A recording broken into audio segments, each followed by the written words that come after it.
The MTZ Interceptor, or the CZ Brin 2M. Needless to say, this thing has been fucking piercing through every COD player from 150 meters on top of buildings for the last few months. 2 shots and your plates are gone and you feel more naked than that guy who got embarrassed by the baby. Most OP gun in COD in a while, but in real life though, it's called the CZ Brin 2M. It's a gas-powered operated modular assault rifle originating from the Czech Republic. Once again, I'm sure this thing would pierce through you, just like your last girlfriend did when she said, "Oh, it's just not the right time."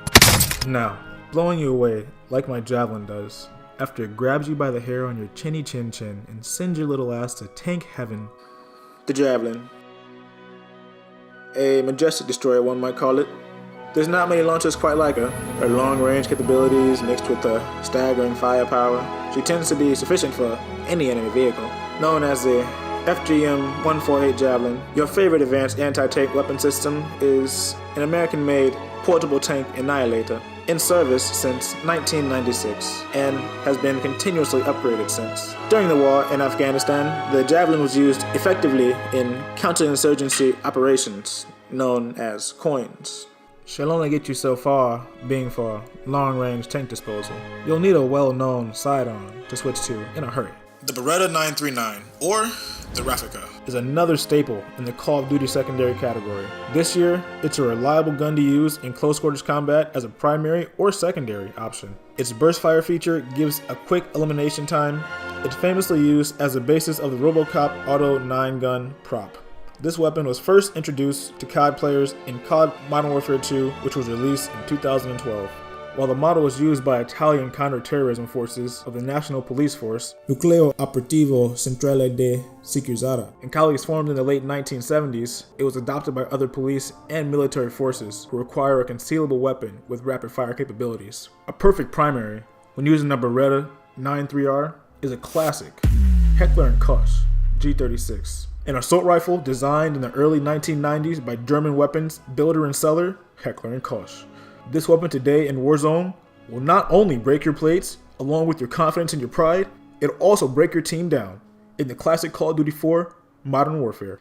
A staple in the series, launching it to where it stands today, 750 5.56 rounds emitting from a 480mm barrel will never be a pleasant sight. Subscribe if there's a Call of Duty you want them to bring back. I want them to bring back Black Ops 2.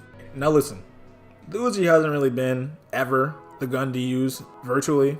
The submachine gun has a limited range and a small mag capacity. Produced in Israel, this gun saw most of its screen time on maps like Yemen, funny enough, and Express on Black Ops 2. It's been used in wars dating back to the Suez Crisis in 1950, all the way to today, the 2020 Russian-Ukraine war. It's also the best Warzone SMG right now, and I don't think that's going to change anytime soon. So, make yourself a Warzone WSP9 class, and I promise you will not regret it.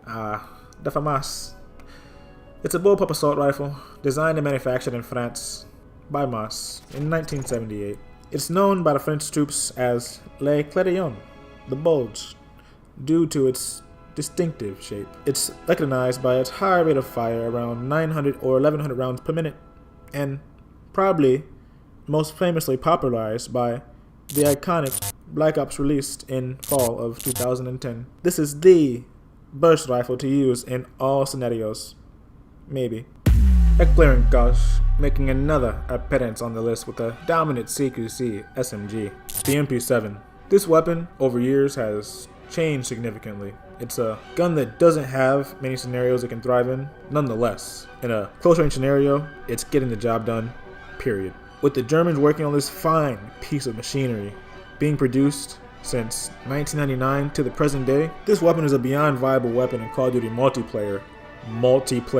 But in a Warzone scenario, it doesn't give you the best odds. The 950 rounds a minute coming at you tend to start to bloom once you reach around 215 meters or around 700 feet. Another SMG, but much more reliable in that mid-range engagement, well along with the close range, of course, where it also has no problems clearing those buildings in Warzone that all look the fucking same. You know what I'm talking about? The UMP-45, or this year we're calling it a Striker, I guess, is another iconic weapon in the COD franchise, with many people first being introduced to this gun in Modern Warfare 2. That game did a lot of good. That game did a lot of fucking good, man.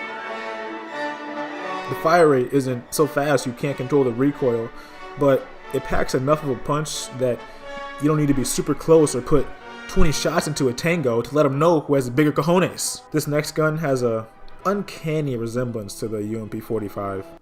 Okay, maybe not, but if you squint your eyes, you can probably see what I'm talking about. The ACR, or the Bushmaster assault rifle, is the most OP gun in Call of Duty this year. Let's just start with that. How is Infinity Ward just going to allow the gun to dominate multiplayer, but they nerf the MTZ so bad that it's not even usable anymore? It's almost laughable in a good way.